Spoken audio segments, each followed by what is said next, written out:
Në dorë sot dosjen e tenderave sekrete bëra nga Ministria e Shëndetësisë gjatë pandemisë, për të cilat opozita prej ditësh akuzon ministrin për abuzime.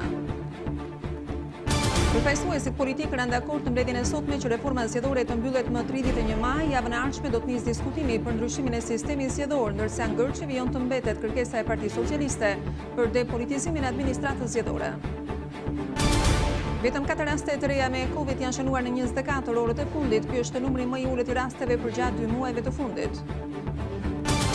14 bashki në vendin tonë nga sot konsiderohen si zona të gjelbërta, janë shtuar lëvizjet, por nuk respektohen masat kundër Covid. Sot rinisën punën berberët, parukierët dhe dentistët. Autoshkolla do të rihapen me 2 faza. Nga sot do të fillojë regjistrimi i aplikantëve të rinj si dhe teoria, ndërkohë që më datë 18 do të fillojë praktika. Me kërkesë të policisë të Tiranës, gjykata ka vendosur sekuestrimin e 3.7 milion eurove të dy vëllezërve Edmond dhe Shkëlzen Hoxha në Tiranë, që të dy me rekorde kriminale për vrasje, drogë dhe prostitucion në Belgjik. Ndërsa në Shqipëri ka nisur debati për ligjërimin e kanabisit për qëllime mjekësore në Itali. Kanabisi përdoret për sklerozën, lëndimet e palcës kurizore, anoreksin dhe 10 kura të tjera.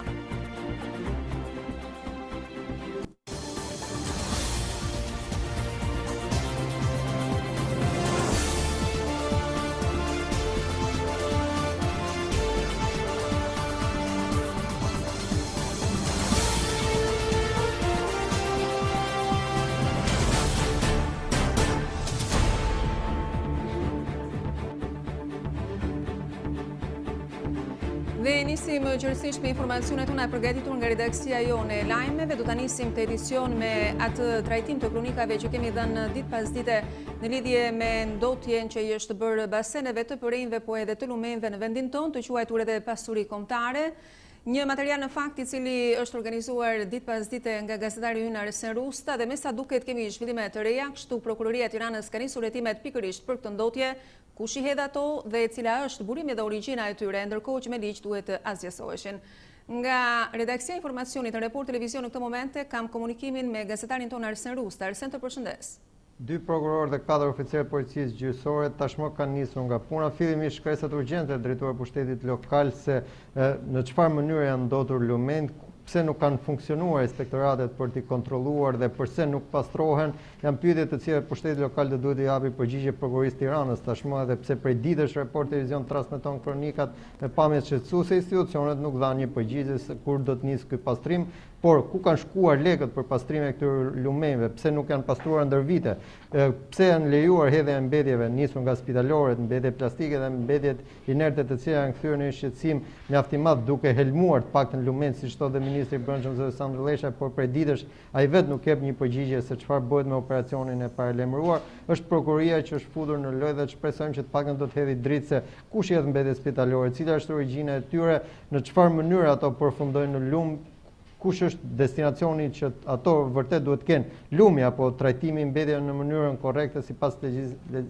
legjislacionit në fuqi, janë pyetjet që të shpresojmë që prokuroria do të japë një përgjigje. Është hetimi nisur kryesisht pas kronikave transmetuar prej ditësh nga ana jonë, ndërsa nga ana tjetër pritet që ndoshta sot ose nesër edhe Ministria e Brendshme të paktën të japë një përgjigje pas kaq ditësh insistim që ne bëjmë me transmetimet tona. Ndërsa është paralajmëruar nisja e një operacioni masiv, jo vetëm për ato disa lumen që ne kemi transmetuar si Proja Arbanës, lumi Tiranës, lumi ishëm e derdhja e ishmit në plazhin Adriatiku dhe plazhin e Kepit Rodonit, por edhe për lumen të tjerë, Erzeni, Osumi, Devolli, Shkumbini, janë lumen të cilët po ashtu do të jenë në fokusin e Ministrisë së Brendshme në fotografimin siç është prokuroria, por nga ana tjetër pritet që prokurorët e kryeqytetit nesër të zbresin në terren për të konstatuar edhe vetë si prova materiale atë denoncim që ne kemi bërë. Shpresojmë që kjo punë e bërë të vënë në lëvizje një institucion, ndërsa nga ana tjetër vënia në lëvizje prokurorisë të zgjojë pushtetin lokal për të nisur menjëherë nga pastrimi të paktën masive kryesore, më pas parandalimi dhe kontrolli,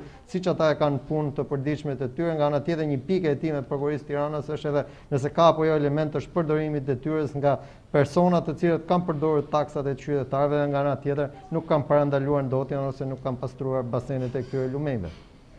Arsen, të falenderojmë për informacionin, e ndërsa ne do të ndjekim hapasapi sigurisht këtë çështje dhe do të shikojmë se deri ku do të shkojnë hetimet e prokurorisë së Tiranës në lidhje me këtë ndotje të tejskajshme. Ishim në këtë komunikim të drejt për drejt nga redaksia e informacionit në Report Televizion me kolegun Arsen Rusta. Ndërkohë, dosja voluminoze për tendera sekret të kryera në kohë pandemie nga Ministria e Shëndetësisë ka mbritur në prokurorinë e posaçme antikorrupsion SPAK. Verifikimi dhe vendimi se cili nga zyrtarët do të thirret për të pyetur i takon prokurorit Klodian Braho. Të tjera akuza kanë ardhur nga Selia Blu, ndaj ministres Sogerta Manastirliu, të artikuluara nga ish-deputeti Bars Fahia.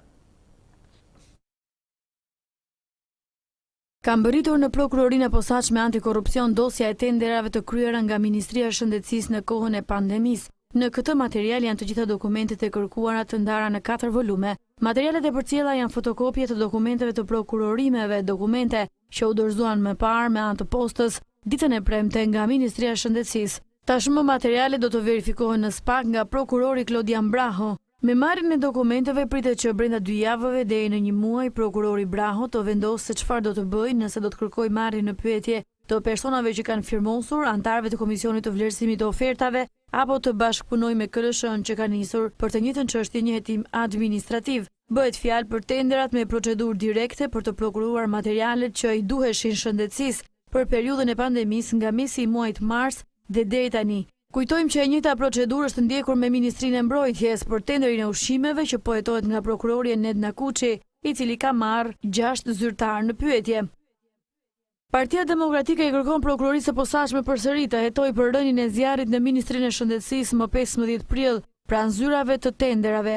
Ish-deputeti Bars Fahia i ka dërguar një sër pyetjesh ministres Sogerta Manastirliu që sipas tij e detyruan atë të quajë një incident rënien e zjarrit.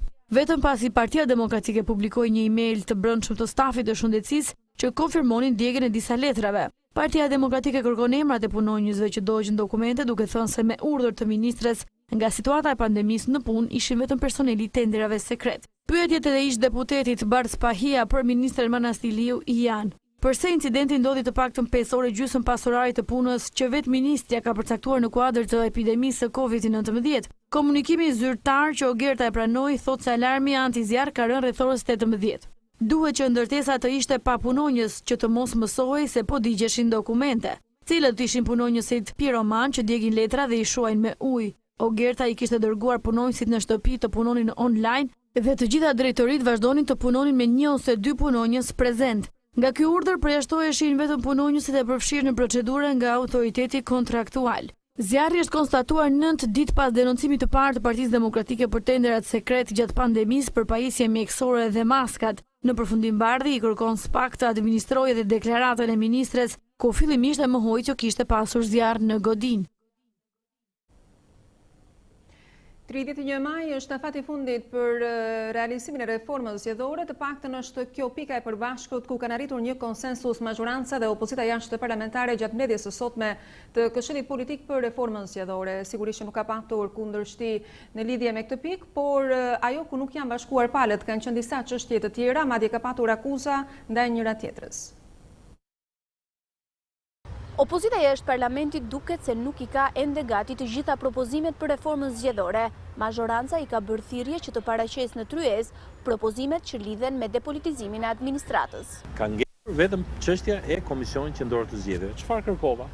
Sillni dhe propozimet për Komisionin Qendror të Zgjedhjeve dhe të vazhdojmë diskutimet. Por ne nuk mund të kthehemi gjërave nga e para, se nuk shkon, nuk është normale. Gjiknuri akuzon Partinë Demokratike se ka qasje politike ndaj punës për reformën zgjedhore. Ka një tendencë nga ana opozitës për të fshirë gjithçka që është arritur. Megjithatë, unë nuk dua tashmë ta paragjykoj. Deklaratat e zotit Gjiknuri tregojnë edhe një herë mungesën e vullnetit politik të majorancës për të bërë një punë të bazuar në konsensus në Komisionin e Reformës. Antarët e Këshillit Politik duken të vendosur për ta përfunduar veprimtarinë e tyre për reformën zgjedhore brenda muajit maj. Ashtu siç ishim kërkuar dhe në kërkesën tonë, u përcaktua që kjo reformë Këshilli Politik duhet ta mbyll brenda datës 31 maj. Nëse do bëhet një takim të mërkurën, javës që vjen do takojmë 2 herë të tjera dhe 2 herë të tjera. Pra i bie që të kemi mesatarisht edhe 5 takime të tjera brenda majit. Riformatimi i KSZ-s dhe procesi i ankimimit në kolegjin zgjedhor janë 2 pikat ku qëndrimet e majorancës dhe opozitës jashtëparlamentare ndahen. Presidenti Ilir Meta ka kthyer për rishqyrtim ligjin për prokurimet në fushën e mbrojtjes dhe të sigurisë të miratuar së fundmi në kuvend. Kreu i shtetit pretendon se ky ligj krijon hapësirë për shpërdorimin e fondeve publike dhe i hap rrugën praktikave me risk të lartë të korruptiv dhe klientelist. Nuk është dakord presidenti i Republikës me votën pro që i dhanë deputetët e kuvendit ligjit për prokurimet në fushën e mbrojtjes dhe të sigurisë. Presidenti i Republikës me dekretin numër 11482 datë 08/05/2020 ka vendosur kthimin në kuvend për rishqyrtim të ligjit numër 36 fraksion 2020 për prokurimet në fushën e mbrojtjes dhe të sigurisë.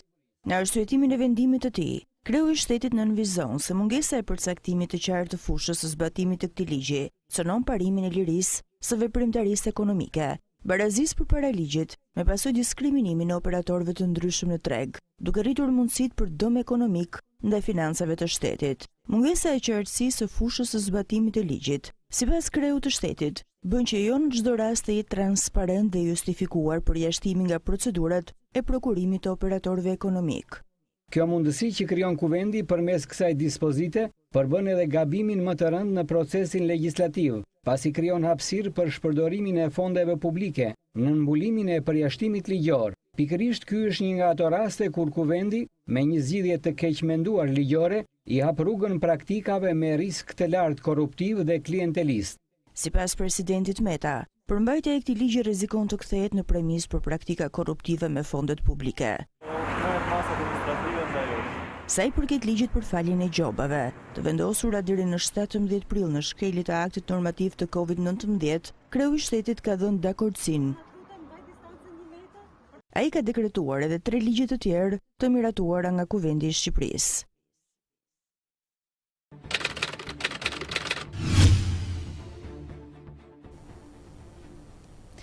€3.7 milion pasuri në emër të dy vëllezërve Shkëlzen dhe Edmond Hoxha janë sekuestruar nga gjykata e Tiranës me pretendimin se ato janë vënë nga veprimtarit kriminale të 10 viteve më parë në Belgjik. Pas një viti hetim nga policia e Tiranës, gjykata ka vendosur sekuestro preventive për €3.7 milion pasuri të dy vëllezërve Edmond dhe Shkëlzen Hoxha, 42 dhe 43 vjeç, burimit të cilave dyshohet të ketë ardhur nga veprimtaria kriminale. Të dy vëllezërit banues në Tiranë janë emra jo pak të njohur për drejtësinë, pasi më herët janë dënuar për vrasje, drogë dhe prostitucion në Belgjik, ndërsa tani janë të lirë në Shqipëri. Vite më parë, Shkëlzen Hoxha është përfshirë në një vrasje në Belgjik. Sa kaq në vitin 2009, të dy vëllezërit dhe 4 persona të tjerë janë arrestuar nga Policia Gjyqësore Federale në Gent, Belgjik, si pjesëtar të një grupi kriminal për veprat penale, trafikimi grave për prostitucion dhe substanca narkotike. Nga ana tjetër, Edmond Hoxha ka qenë i përfshirë në hetime nga prokuroria e Gentit, po në Belgjik, në dosjen Girana të vitit 2008 për veprat penale trafikimi qenieve njerëzore me qëllim shfrytëzimin për prostitucion dhe pjesëmarrje në organizat kriminale.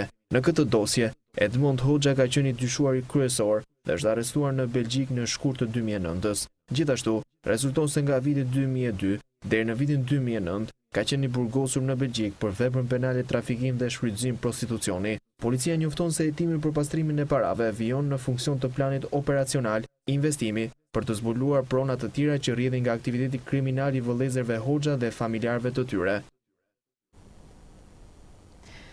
Familja Mema në Tale të Leshës kërkon trupin e djalit që humbi jetën në Greqi teksa ndodhej atje si punonjë sezonal. Drilos Mema ka humbur tragjikisht jetën teksa traktori me të cilin punonte u përmbys duke zënë poshtë. Familjarët kanë hapur dyert e mortit, ndërsa kërkojnë ndihmë për të marrë trupin e djalit të ndjerë.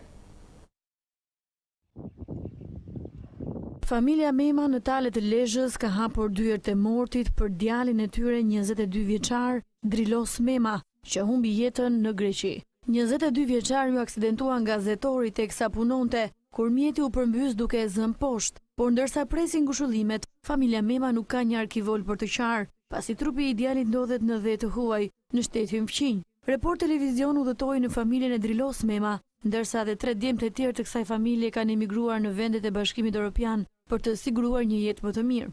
Familja Mema në fshatin Tale të Lezhës ka hapur dyert e mortit pas vdekjes tragjike të djalit të tyre 22 vjeçar.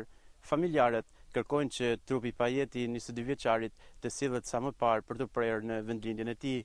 Prej 3 vitesh ai punonte në Greqi, ku për herë të parë u ndodhi vetëm. Për shkak të dhimbjes, familjarët nuk folën para kameras, por kërkojnë kthimin e trupit në atë dhe, pasi Mema nuk arriti të kthehej në periudhën e pandemisë, sepse ai ishte pa letra. Familja Mema është me origjinë nga Kuksi dhe gjatë viteve të demokracisë ishte zhvendosur në Talet të Lezhës. Kushtet e vështira i kishin detyruar 4 djemt e kësaj familje të kalonin përtej kufive për të siguruar jetesën, ndërsa fatkeqësia e kësaj familje ndodhi në Mega Platano Atalanti të Greqisë, ndërsa policia greke po punon ende për zbardhjen e rrethanave të ngjarjes.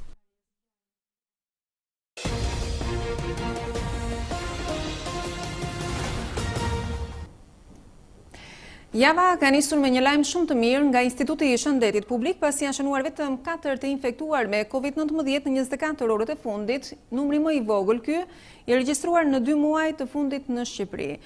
Kronika në vijim na njeh me ecurinë e pandemisë COVID-19 dhe këshillat e autoriteteve shëndetësore për të ruajtur veten dhe të tjerët tashmë që masat kufizuese po lehtësohen. 24 orët e fundit identifikuan numrin më të vogël të prekurve me koronavirus në Shqipëri për gjatë 2 muajve të fundit. Në 24 orët e fundit janë konfirmuar 4 qytetarë nga totali i 121 rasteve të dyshuara me COVID-19. Në Tiranë 2 raste, në Kamës 1 rast dhe në Shkodër 1 rast. Të shëruar janë sërish 4 qytetarë. Deri më sot janë konfirmuar në total në nivel kombëtar me COVID-19 872 qytetarë. 654 raste janë shëruar, ose 75% e totalit të prekurve. Në gjithë vendin aktualisht janë 187 persona aktiv me COVID-19, kryesisht në Tiranë, Krujë, Shkodër dhe Kamës. Në Shqipëri kanë gjetur vdekjen 31 persona të prekur me COVID-19, shumica prej të cilëve me sëmundje shoqëruese, ndërsa për fat të mirë, prej 10 ditësh nuk ka asnjë humbje jete. Situata në spitale paraqitet e qëndrueshme. Aktualisht kemi 28 pacient të shtruar dhe vetëm 3 prej tyre janë në terapi intensive. Nga fillimi i epidemisë deri në këto momente janë kryer 11.089 testime, prej të cilave 10.559 janë testime molekulare, 530 të tjera janë testime serologjike. Qëndrimi në shtëpi sa më shumë të mundem, ruajtja e distancës kur dalim dhe kufizimi i kontakteve me personat e tjerë, mbeten sfidat e qytetarëve shqiptar tashmë që gjithçka po shkon drejt rihapjes. Ministrja e Shëndetësisë Ogerta Manasirliu thot se me lehtësimin e masave shtrënguese duhet treguar kujdes maksimal nga qytetarët për të ruajtur veten dhe të tjerët, ndërsa bën apel që kush mundet të krijojë kushtet për të punuar nga shtëpia. Nuk duhet të harrojmë të lajmëduart rregullisht e nëse kushdo ka shenja të sëmundjes, duhet të qëndrojë izoluar dhe të telefonojë në numrin e urgjencës kombëtare 127. Dita e sotme 11 maj shënon lehtësimet e reja të vendosura nga qeveria dhe hapjen graduale të bizneseve si klinika dentare, parukeri berber dhe dyqanet në qendra tregtare. Report Televizion bërë një vëzhgim në disa prej bizneseve që nisën punën në rregullat e reja të përshtatura prej COVID-19. Këtë të hënë u hap dhe bloku i tretë i bizneseve që do të lejohen të ushtrojnë aktivitetin e tyre. Bëhet fjalë për parukerit, berberët, qendra tregtare e klinika dentare, por sigurisht këto biznese do të operojnë duke ju përshtatur rregullave të pandemisë COVID-19 dhe duke respektuar protokollin e sigurisë.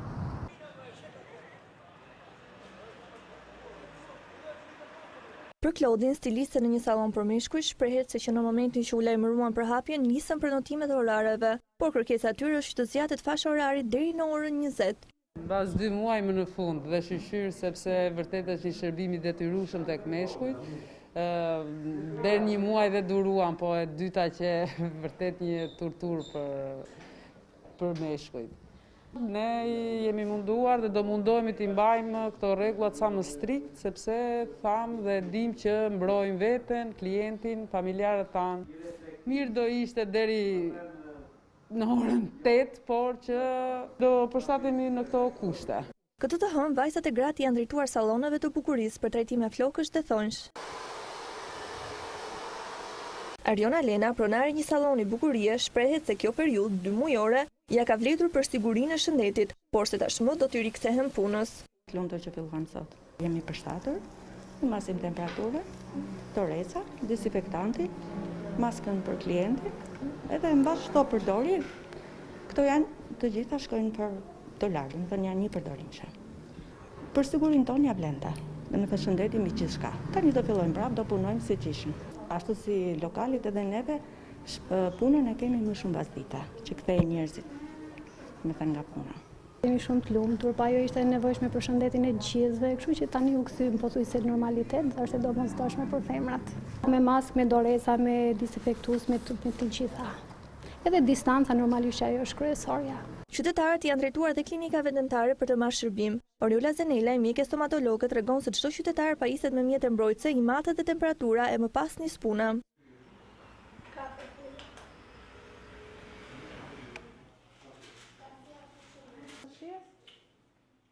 Veshjet mbrojtëse kanë kosto, ndaj dhe Oriola shprehet se nëse kjo situatë vijon, do të reflektohet në rritjen e çmimeve.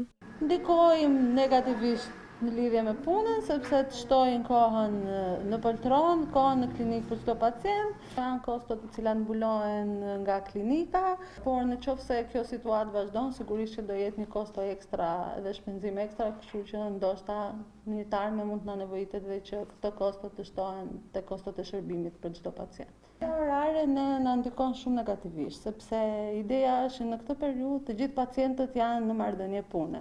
Duke qenë se në 2 muaj ata nuk kanë vazhduar punën, është vështirë që ata të marrin leje dhe që të vinë për shërbime dentare. Pas një periudhe 2 mujore, këto biznese mund të ushtrojnë aktivitetin e tyre, por siç u shprehën për Report Televizion, ajo çka i mundon është çështja e orarit.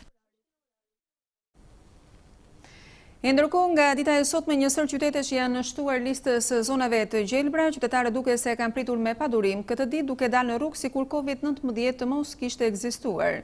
Do të ndjekim një vëzhgim të kryer nga Report Televizion në Lajme, Berat, Elbasan e të tjerë.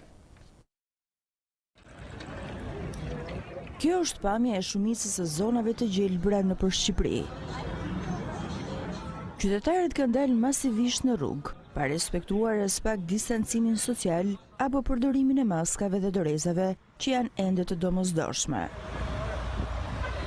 Prej ditës së hënë, Bashkia e Lezhës është zonë gjelbër dhe lëvizjet në qytet janë të shumta. Trafiku është gjithashtu i rënduar në rrugët kryesore të qytetit. Qytetarët lëvizin të grupuar dhe pa asnjë masë mbrojtëse. Lushnjarët gjithashtu kanë dalë lirisht dhe nuk vihet re të përdorin masat mbrojtëse. Këtë të hënë kanë nisur punën dentistët, parukeritë dhe berberët. Nga vëzhgimi i Report TV, bie në sy mungesa e blerësve, edhe pse janë hapur qepenat në tregun industrial të Lushnjës.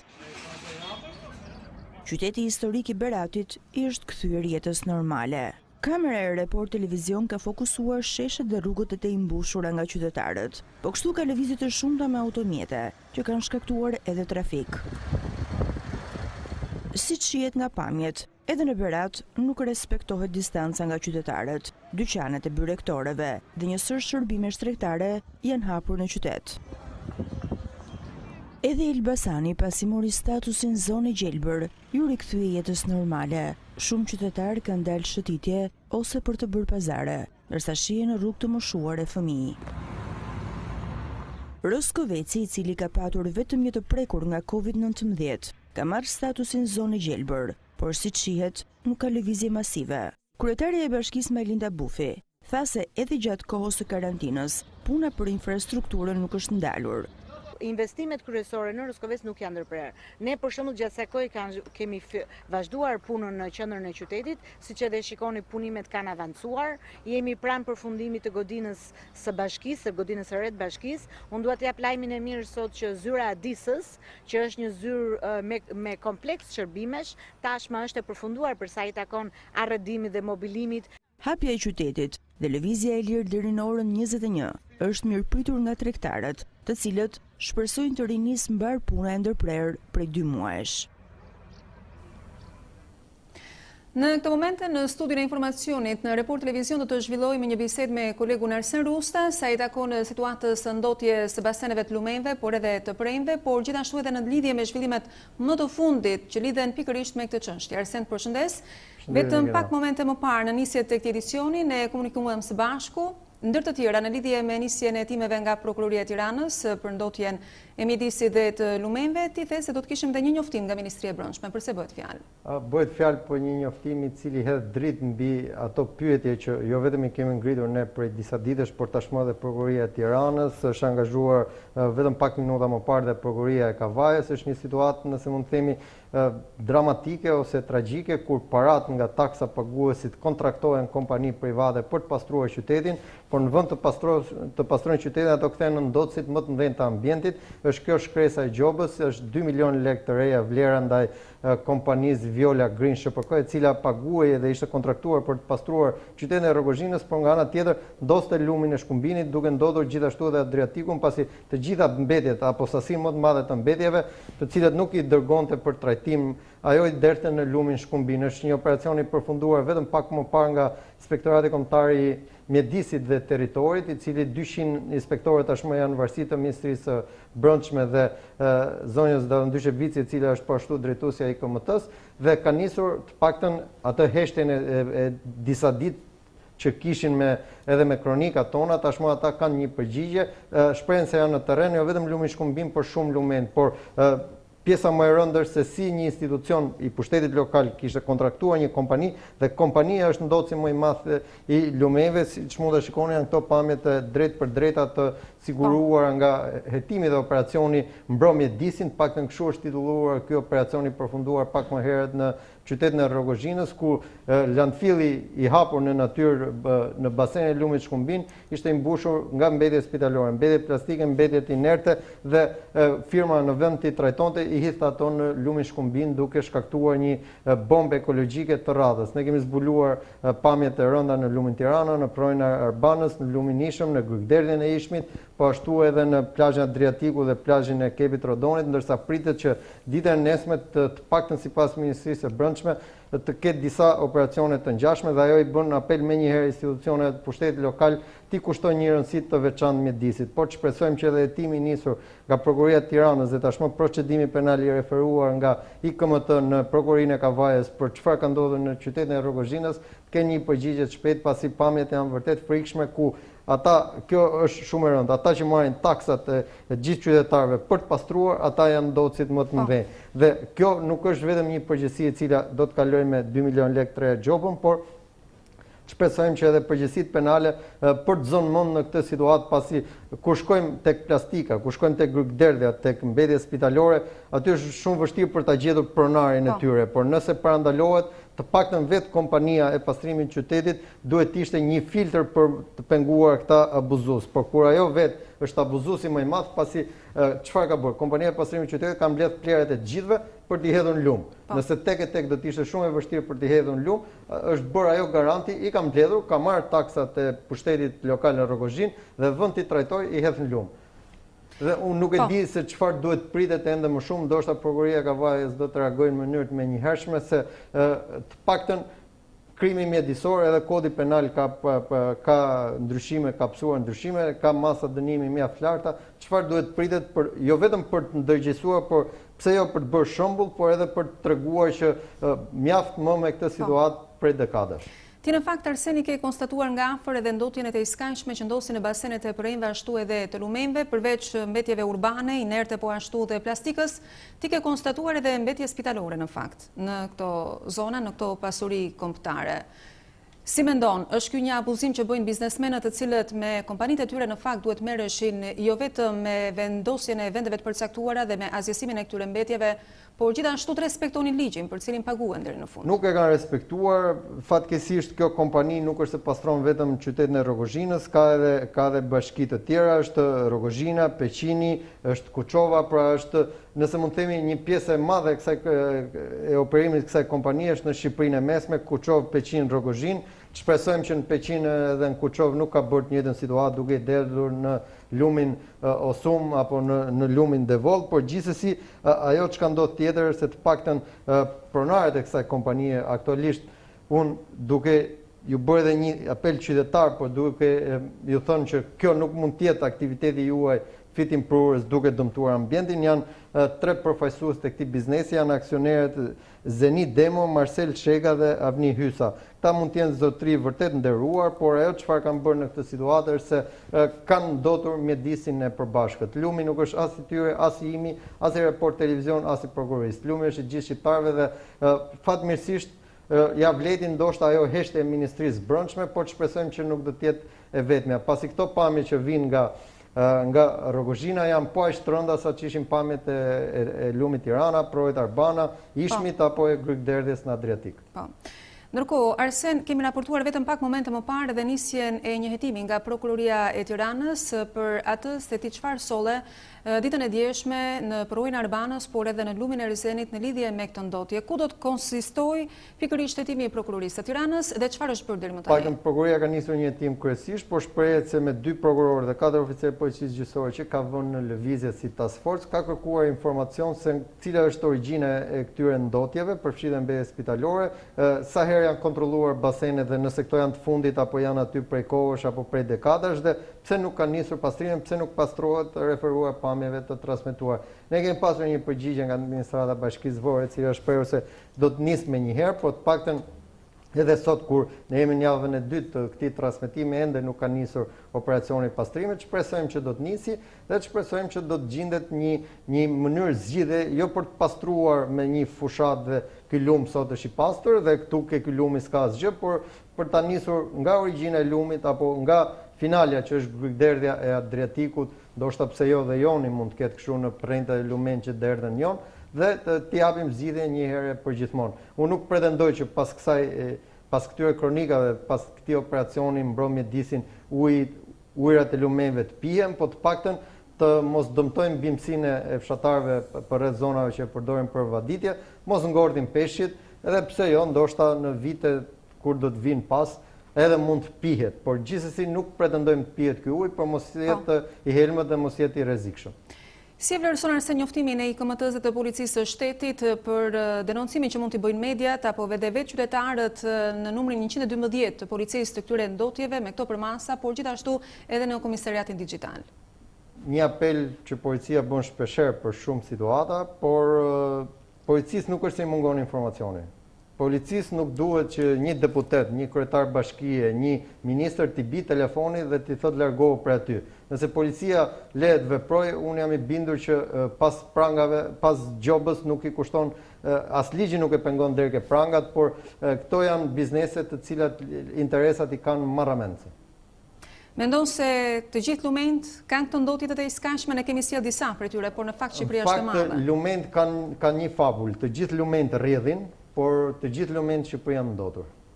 E drejtë. Mirë Arsen, unë të falenderoj shumë për bisedën që zhvilluam në këto momente. E ndërkohë të nderuar teleshikues, kisha në studio kolegun Arsen Rusa me cilin folëm në lidhje me ndotjen që është bërë lumenve, por gjithashtu dhe me zhvillimet më të fundit në lidhje me këtë, është IKMT-ja dhe Policia e Shtetit, e cila ka gjobitur në fakt një firmë të pastrimit dhe një kompani e cila duhej të merrej me grumbullimin e këtyre mbetjeve urbane në fshatin Zall, në lumin Shkumbin pikërisht në rrethin e Rogozhinës, e ndërsa shqiptaria.com është adresa jonë zyrtare në internet për më shumë zhvillime në lidhje me këtë çështje dhe jo vetëm, sigurisht ka lajme nga aktualiteti, politika, fusha sociale, ekonomike, kultura, bota e të tjerë, por gjithashtu dhe intervista, analiza dhe opinione të ndryshme.